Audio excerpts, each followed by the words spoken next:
Oi, eu sou Cândice Lima, fonoaudióloga, especialista em linguagem, e hoje eu vim aqui te ajudar a entender como a sua criança se comunica. Você já viveu a experiência de, ao chegar na primeira consulta com o fonoaudiólogo para relatar como que é a comunicação da sua criança, você se pegar pensando, será que ele consegue realmente fazer pedidos? Será que ele usa frases, palavras soltas? Como que ele se comunica no dia a dia? Essa é uma dúvida muito comum, e quando a gente se depara com esse momento onde a gente tem que descrever as características de linguagem da criança, muitas dúvidas podem surgir.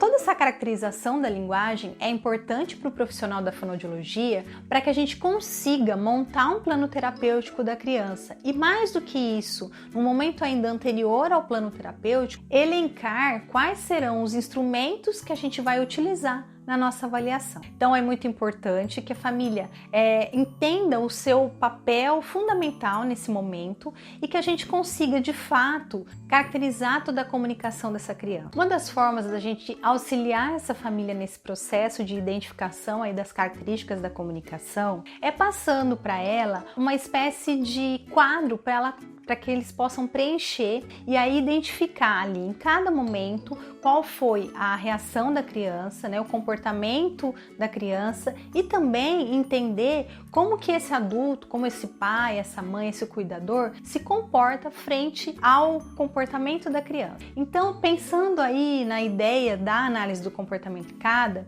a gente vai analisar os comportamentos comunicativos dessa criança, ou seja, né, a forma como ela vai se comunicar. E sempre nos comportamentos, sejam eles comunicativos ou não, todo comportamento ele é composto por 3 elementos. Então, o que acontece antes desse comportamento, que é o antecedente, o comportamento em si e o que acontece depois desse comportamento, que é o que vai reforçar ou não que esse comportamento aconteça novamente. Se a gente pensar no comportamento verbal, por exemplo, quando a nossa criança ela quer ligar a televisão e aí ela quer pedir de alguma forma para o adulto que o adulto ligue a televisão. Então ela pode pedir de forma verbal, mas se ela ainda não for verbal, ela pode usar de alguns gestos, alguma comunicação não verbal para fazer essa solicitação. Então ela pode entregar o controle remoto para o adulto, ela pode apontar para a TV, ela pode vocalizar algum som, né, identificando aí que ela quer que ligue a TV.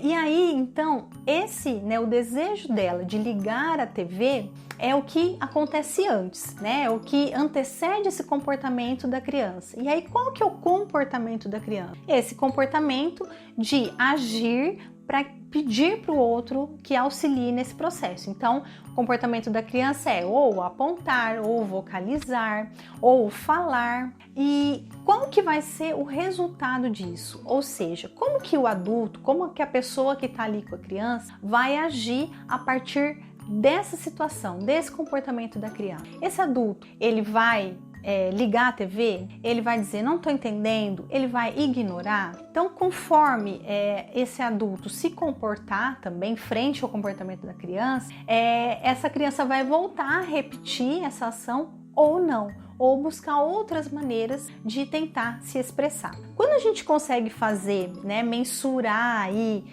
e descrever cada um desses momentos, a gente consegue então trazer situações interativas e descrever como que elas acontecem. Se a gente usa apenas gestos, se a nossa criança compreende o que a gente quer, se a criança se desregula no momento que a gente não consegue entender o que ela quer, se ela consegue se expressar de uma maneira clara ou não. Então, todos esses elementos são importantes. Para que a gente consiga fazer essa caracterização de forma clara e objetiva, a gente pode usar vários dias, né? Então fazer essa análise de vários dias de diferentes situações, para que a gente consiga ter aí 2, 3 ou mais situações onde a criança tentou comunicar, tentou fazer um pedido e a gente consiga olhar ali de que forma que ela fez isso e qual que foi a nossa reação. Feito isso, e quando esse material chega até o profissional da fonoaudiologia, é importante que tanto o fonoaudiólogo quanto o familiar, os familiares, sentem juntos para poder analisar e pensar em mudanças, né, modificações aí tanto do comportamento comportamento da criança quanto do comportamento do adulto, para tornar aquela situação interativa o mais funcional possível. E se você quer saber então como fazer esse registro, eu vou deixar aqui na descrição desse vídeo um PDF